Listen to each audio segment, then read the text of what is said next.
The day everything changed. The morning sun cast long shadows across the gleaming marble lobby of Morrison & Associates as Sarah Martinez hurried through the revolving doors, her 7-year-old son Danny's small hand clutched tightly in hers. She could feel the weight of curious stares from the well-dressed professionals streaming past them, their polished shoes clicking against the floor in perfect rhythm with their purposeful strides. Sarah's heart hammered against her ribs as she pressed the elevator button for the 15th floor. The familiar ding of the elevator seemed louder than usual, echoing her anxiety. Danny looked up at her with wide, trusting eyes, his blue hoodie slightly wrinkled from their rushed morning routine. "Mommy, why do I have to come to work with you today?" Danny whispered, his voice barely audible above the soft jazz music playing in the elevator. Sarah smoothed down his unruly brown hair and managed a reassuring smile. "Remember how I told you Mrs. Garcia got sick? Well, she can't watch you today, sweetheart. It'll just be for a little while until Daddy can pick you up." The elevator climbed steadily, each floor marking another step closer to what Sarah hoped would be an understanding workplace. She had been with the marketing firm for 3 years, always punctual, always dedicated. Surely they would understand this one emergency. When the elevator doors slid open, Sarah's stomach dropped. Standing directly in front of them was her supervisor, Margaret Thompson, her arms crossed and her expression as cold as winter morning frost. Margaret's perfectly styled gray hair didn't move as she shook her head slowly from side to side. "Ms. Martinez," Margaret's voice carried the sharp edge of disapproval. "What exactly is the meaning of this?" Sarah's mouth went dry. She had called ahead, left a voicemail explaining the situation, but clearly Margaret had other ideas about workplace policies. "Mrs. Thompson, I tried calling. My babysitter is ill, and my husband's in meetings all morning. I had no other choice." Margaret's lips pressed into a thin line. "Company policy is clear, Sarah. No children in the workplace. This is a professional environment, not a daycare center." Danny seemed to sense the tension and pressed closer to his mother's side. Sarah felt her cheeks burn with embarrassment as other employees began to notice the confrontation unfolding in the hallway. The brown clipboard in her arms suddenly felt impossibly heavy. "Please, Mrs. Thompson, it's just until noon. Danny will be quiet, I promise. He has his tablet and some books." "The answer is no." Margaret's voice cut through Sarah's plea like a blade. "If you cannot arrange proper childcare, then perhaps you need to reconsider your commitment to this company." The words hit Sarah like a physical blow. 3 years of late nights, weekend projects, and unwavering dedication suddenly meant nothing. She looked down at Danny, who was staring up at the adults with confusion written across his innocent features. "I understand you have responsibilities as a mother," Margaret continued, her tone softening only slightly. "But this company has responsibilities too. We cannot have children disrupting our work environment." Sarah's throat tightened. The job market was brutal, and single mothers faced enough challenges without adding unemployment to the list. She was about to respond when the soft sound of approaching footsteps made everyone turn. A man in a navy blue suit was walking toward them with measured steps. Sarah had never seen him before, but something about his presence commanded immediate attention.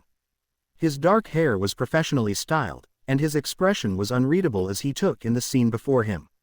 Margaret's entire demeanor shifted instantly. "Mr. Davidson, I wasn't expecting you until this afternoon." The man, apparently Mr. Davidson, nodded politely, but his eyes remained focused on Danny, who was still clinging to his mother's hand. A strange expression crossed his face, something between recognition and deep memory. "I decided to arrive early for the transition meetings," he said, his voice calm and measured. "But I couldn't help but notice what seems to be a difficult situation here." Margaret straightened her shoulders, clearly preparing to defend her position. "Just a minor policy issue, sir. Ms. Martinez brought her child to work, which as you know is against company guidelines." Mr. Davidson crouched down to Danny's eye level, a gentle smile replacing his serious expression. "What's your name, son?"